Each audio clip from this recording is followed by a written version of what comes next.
विद्यार्थियों, पौधार group of education की ऑनलाइन क्लास में आप सभी का एक बार पुनः स्वागत है। और हमारा हिंदी साहित्य कक्षा 12 के अंतर्गत हिंदी साहित्य का इतिहास और हिंदी साहित्य के इतिहास में भी हमारा जो पहला जो भाग था वो गद्य भाग हमने एकदम कंप्लीट पढ़ लिया है और दूसरा भाग चल रहा है पद्य भाग। पद्य भाग में भी हम पिछले वीडियो में काव्य के बारे में कुछ जानकारियां ले चुके थे और इस वीडियो में भी हम उसी को अनवरत रूप से आगे बढ़ाएंगे। तो देखिए, उसमें हमने पढ़ा था किस प्रकार से काव्य जो कविता होती है उसके पक्ष कितने होते हैं। तो उसमें हमने पढ़ा था कि कोई भी कविता या काव्य है उसके दो पक्ष होते हैं, भाव पक्ष और कला पक्ष। भाव पक्ष और कला पक्ष। भाव पक्ष के बारे में हम आप लोगों को उसमें लिखवा चुके थे और उसे समझा चुके थे। अब आता है कला पक्ष। तो देखिए, कला पक्ष में क्या आता है वो आप लोगों को मैं एक बार सुना देता हूं और उसके बाद उसको नोट करेंगे और उस पर डिस्कस करेंगे थोड़ा सा कि कला पक्ष में अपने भाव या अनुभूति को कहने का ढंग आता है। कला पक्ष के अभिव्यंजना अभिव्यक्ति को कला पक्ष का शिल्प भी कहा जाता है, अर्थात इसको शिल्प सौंदर्य के नाम से भी जाना जाता है। जो कला पक्ष होता है उसी को शिल्प सौंदर्य भी कहा जाता है। किसी काव्य की भाषा शैली में छंद, अलंकार तथा बिंब रचना कला पक्ष के प्रमुख तत्व होते हैं। अर्थात कला पक्ष में कौन सा कविता में कौन सा छंद आया है, कौन सा अलंकार आया है और किस प्रकार के बिंबों का प्रयोग किया गया है, दृश्य बिंब है या श्रव्य बिंब है, किस प्रकार का बिंब का प्रयोग हुआ है, उसे अंकित करना कला पक्ष कहलाता है। ये उसके प्रमुख तत्व होते हैं। तो इसको हम लिखेंगे कला पक्ष।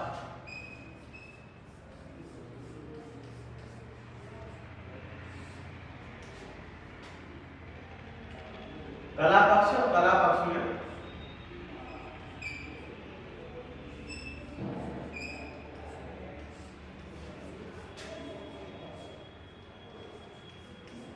कला पक्ष में अपने भाव या अनुभूति को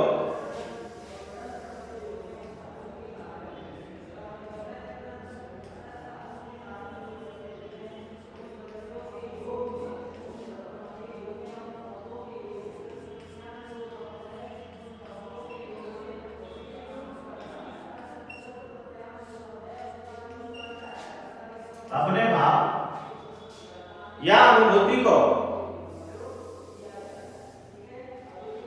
कहने का ढंग आता है।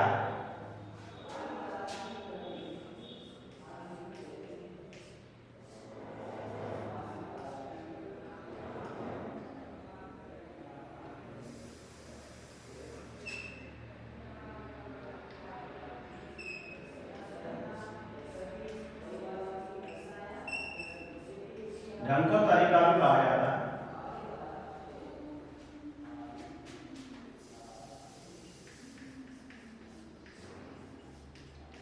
ढंग आता है। कला की अभिव्यंजना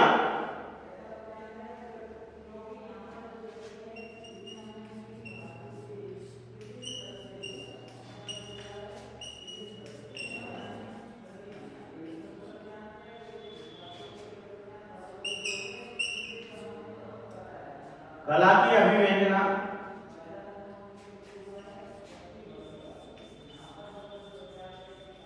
अभिव्यक्ति कला की अभिव्यंजना अभिव्यक्ति को कला पक्ष का शिल्पी कहा जाता है।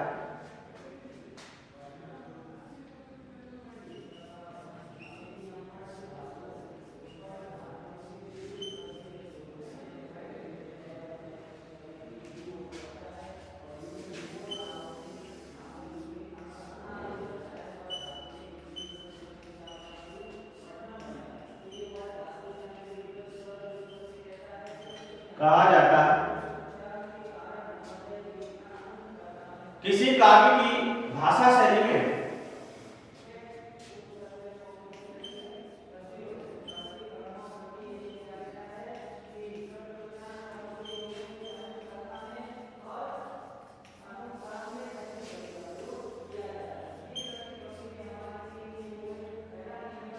किसी काव्य की भाषा शैली में छंद,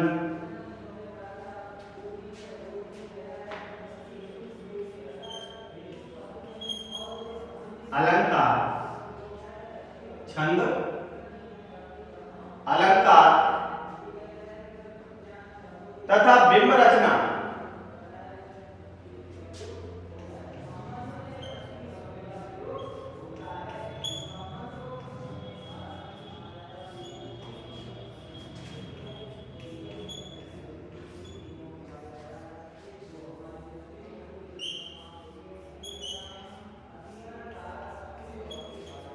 कला पक्ष के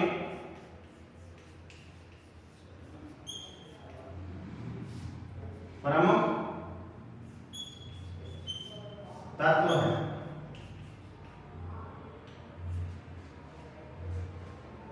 तो ये कहलाता है कला पक्ष। एक बार पुनः सुन लीजिए। कला पक्ष में अपने भाव या अनुभूति को कहने का ढंग या तरीका, ये किस तरीके से या किस शैली में या किस ढंग से कहा गया है।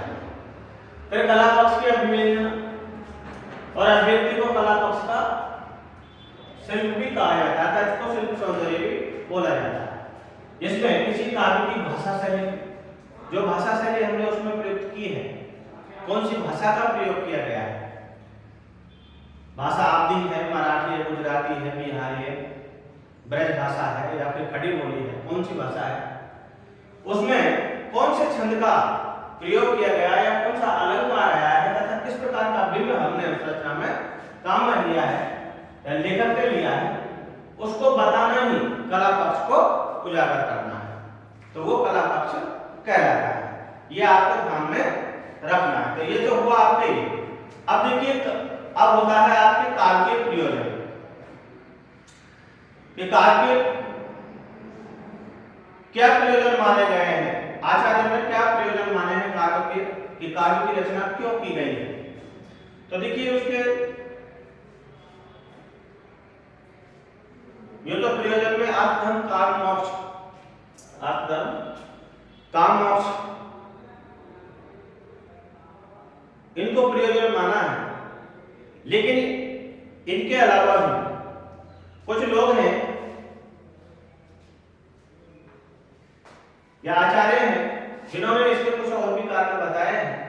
कौन कौन से कारण हैं, उन कारणों के आधार पर कितने प्रकार के बिंब माने हैं, वो हम यहाँ नीचे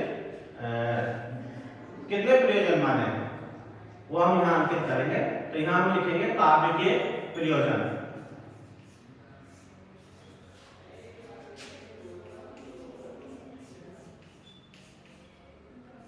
काव्य के प्रयोजन, काव्य के प्रयोजन। तो देखिए यहाँ लिखेंगे हम आचार्य भामे ने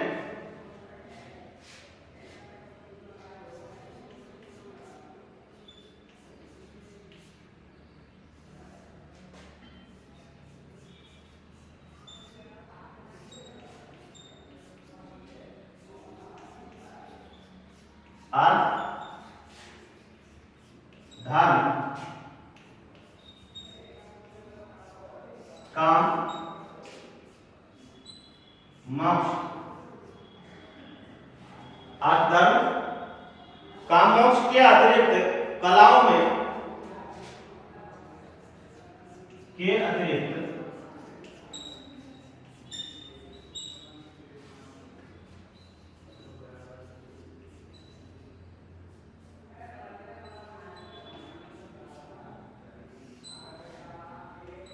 कलाओं में विलक्षणता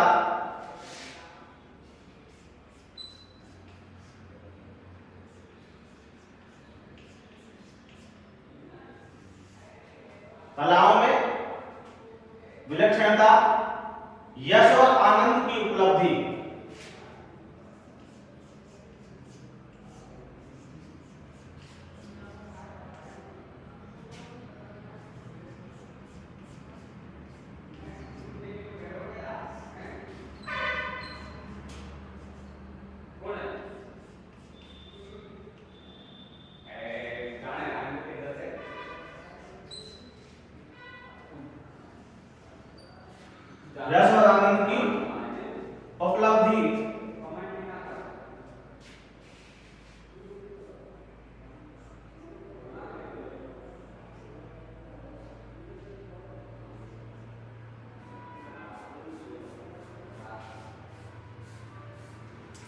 यश और आनंद की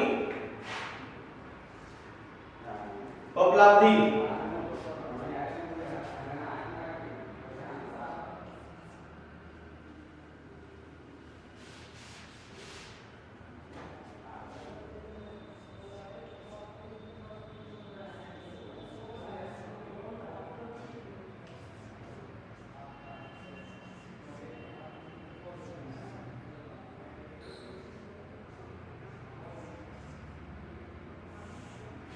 यश और आनंद की उपलब्धि को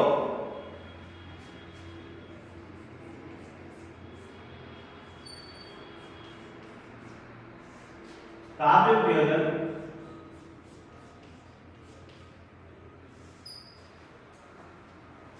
प्रयोजन माना है।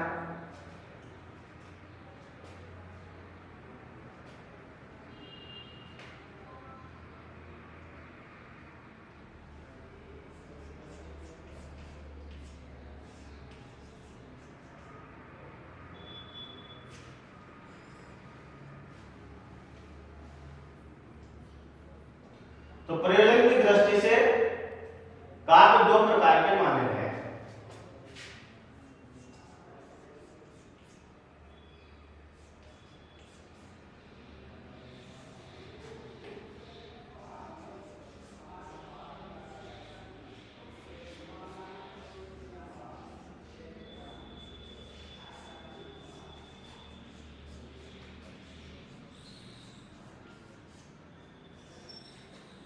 प्रयोजन की दृष्टि से काव्य दो प्रकार के माने गए हैं।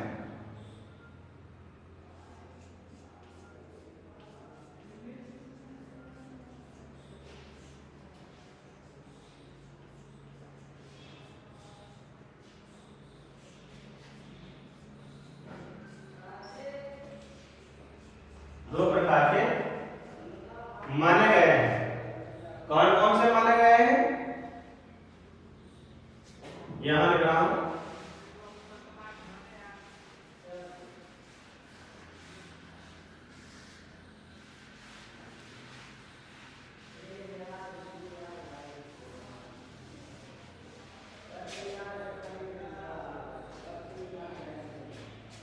नंबर 1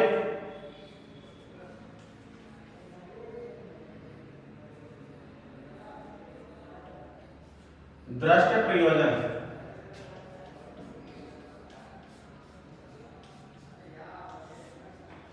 और नंबर 2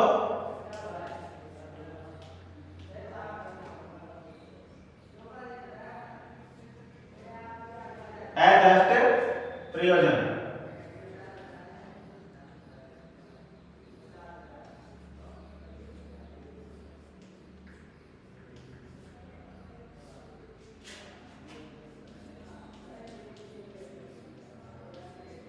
तो इस प्रकार से ये काव्य के दो प्रयोजन माने गए हैं।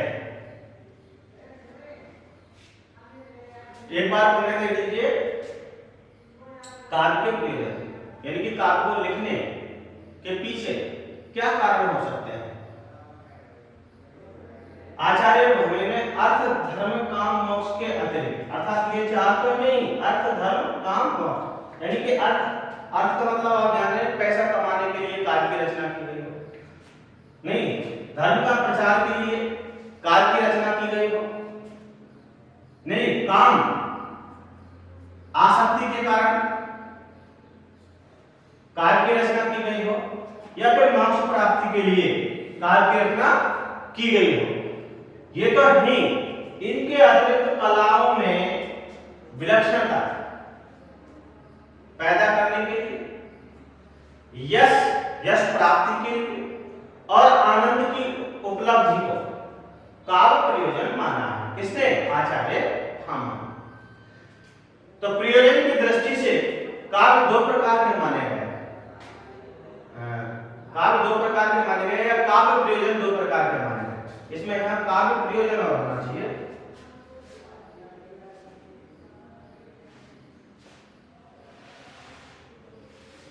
प्रयोजन की दृष्टि से काव्य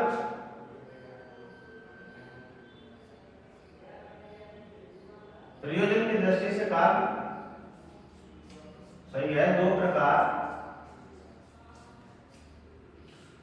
प्रकार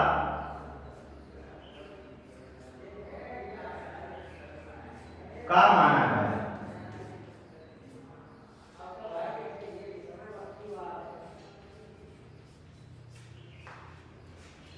पहला दृष्ट प्रयोजन और दूसरा अदृष्ट प्रयोजन। अब इसको यहाँ तक आप नोट कर लीजिए और उसके आगे हम चलते हैं और उसके बाद हमारा जो इसमें अगला टॉपिक है वो आता है काव्य के भेद। कि काव्य के कुल कितने भेद होते हैं, काव्य किस प्रकार से लिखा जाता है, किस किस प्रकार के काव्य होते हैं, ये हम लेकर के हम चलेंगे। तो यहाँ तक इसको नोट कर लीजिए।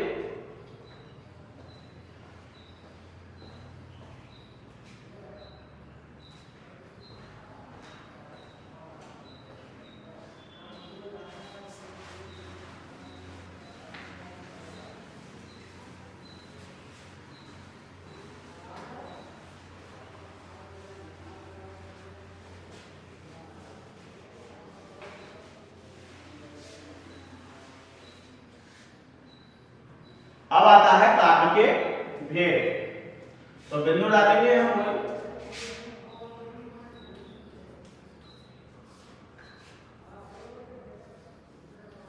काव्य के भेद, काव्य के भेद।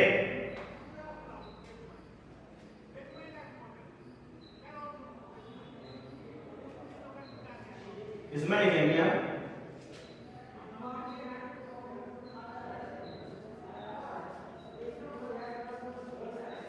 भारतीय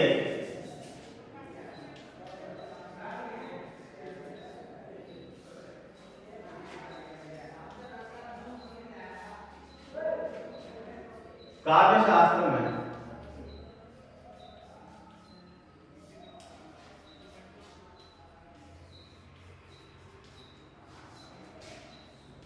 काव्य के दो भेद,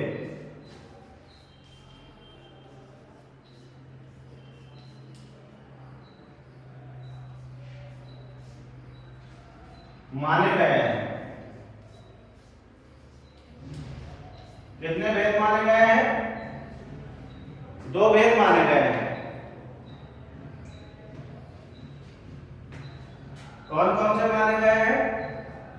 जो पहला भेद है वो भेद है प्रबंध काव्य।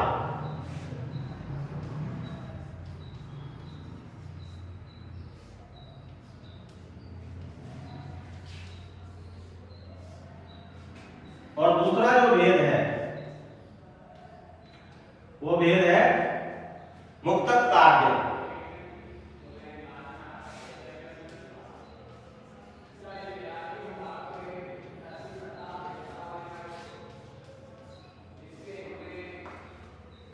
तो कुल कितने भेद हुए? दो भेद हुए। पहला प्रबंध काव्य हुआ और दूसरा मुक्तक काव्य हुआ। अब हम इसको एक एक को लेकर के चलते हैं कि प्रबंध काव्य क्या है और मुक्तक काव्य क्या है।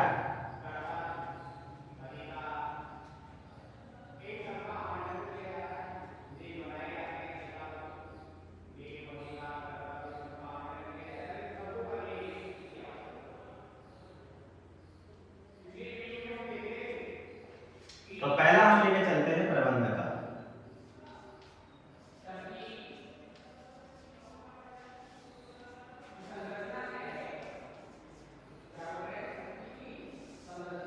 प्रबंध का तो लिखेंगे हम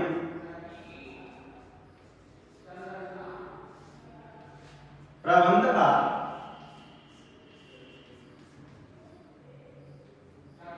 प्रबंध शब्द का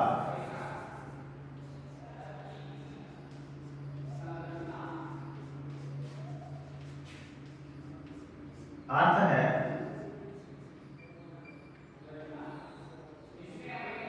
प्रबंध शब्द का अर्थ है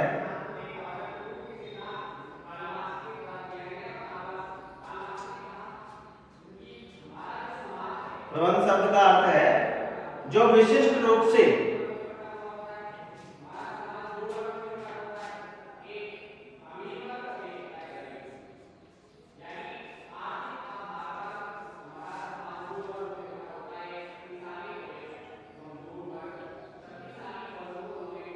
जो विशिष्ट रूप से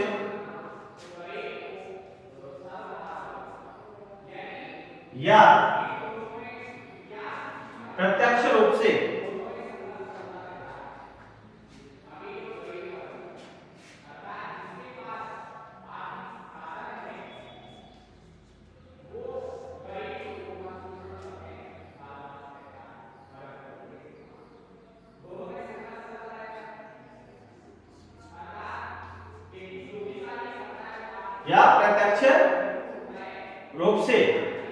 बंधा हुआ है।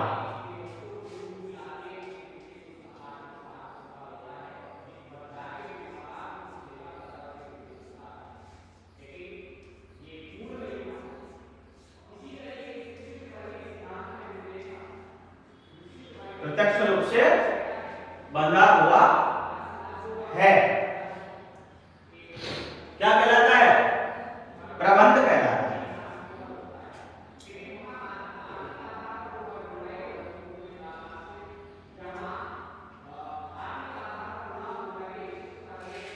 तो यहां से लिखेंगे हम, यह है बंधन।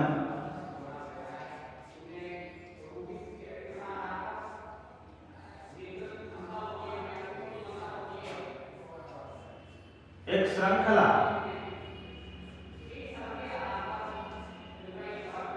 बंध,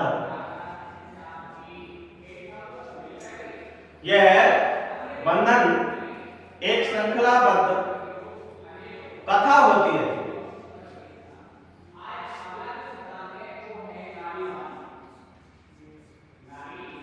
कथा होती है, कथा होती है।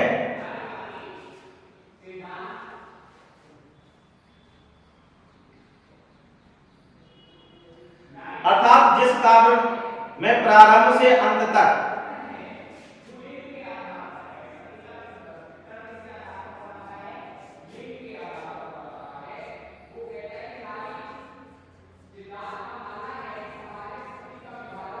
जिस काव्य में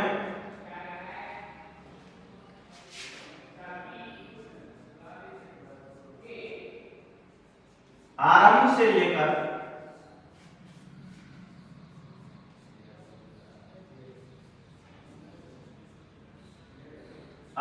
लेकर अंत तक, आरंभ से लेकर अंत तक एक सुनिश्चित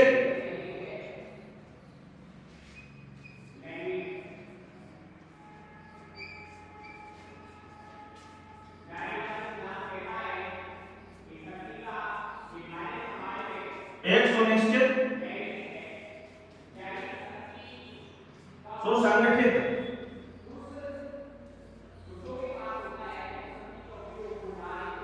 सुनिश्चित सुसंगठित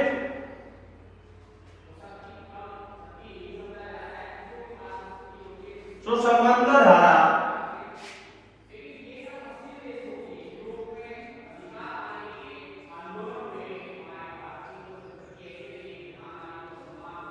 सुसंबद्ध धारा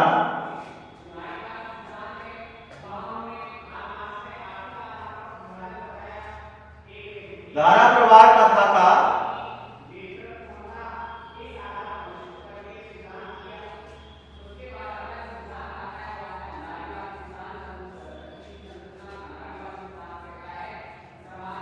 कथा का निर्वह या निर्वाह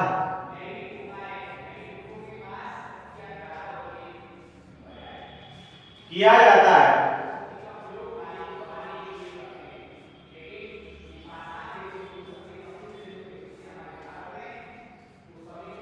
जाता है किया जाता है उसे प्रबंध कार्य कहते हैं।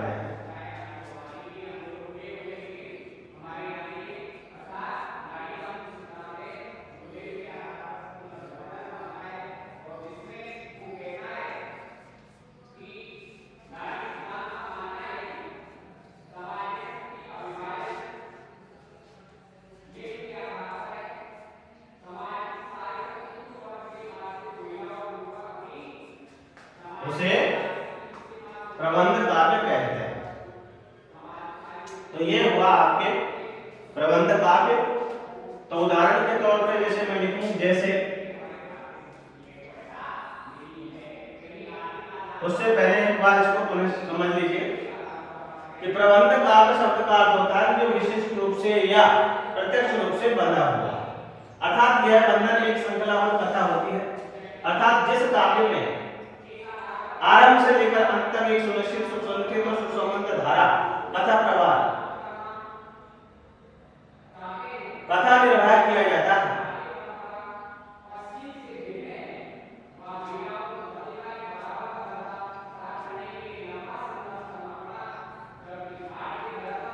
उसे प्रबंध काव्य कहते हैं। जैसे रघुवंश, रामायण,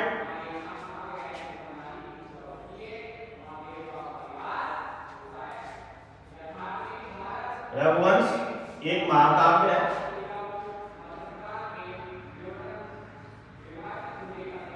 रामायण ये भी एक महाकाव्य है,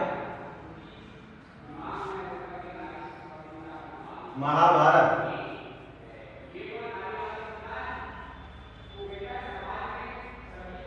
ये भी महाकाव्य है, लेकिन महाभारत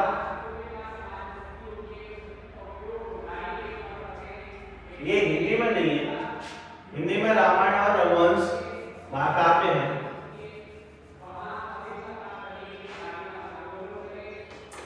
तो इस प्रकार के जो काव्य होते हैं वो प्रबंध काव्य के अंतर्गत आते हैं। दूसरे शब्दों में कहें तो संपूर्ण कथा को सर्गबद्ध तरीके से सर्ग या अध्याय बनाकर और संपूर्ण कथा का निर्वाह जिसमें सुसंगठित सुसंबद्ध धारा के प्रवाह के रूप में किया जाता है, एक के बाद एक कड़ी उससे जुड़ी हुई चलती है, उसे हम प्रबंध काव्य कहते हैं। अब तक काव्य के बारे में और अन्य जानकारियां अगले वीडियो में